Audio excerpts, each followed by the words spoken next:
ГСП онлайн. Городские новости сейчас.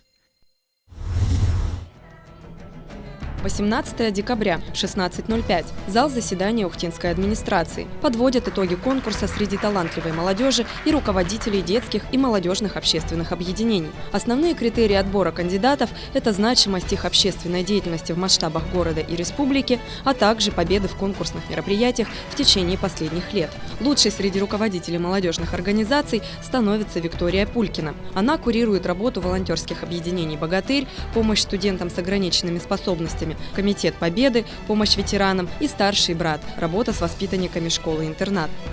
Конечно, любая награда – это очень приятно, особенно такая, потому что я не раз подавала документы на премирование талантливой молодежи, когда еще была студенткой, и потом, когда я только начинала работать, и вот как-то мне этой премии все время не доставалось, а теперь вот уже специалист по работе с молодежью – это уже немножко другой уровень, и поэтому вдвойне приятнее получить такую премию сегодня. Всего награждают 15 человек в разных номинациях за спортивные достижения, научно-исследовательскую деятельность, вклад в творческую и общественную жизнь города.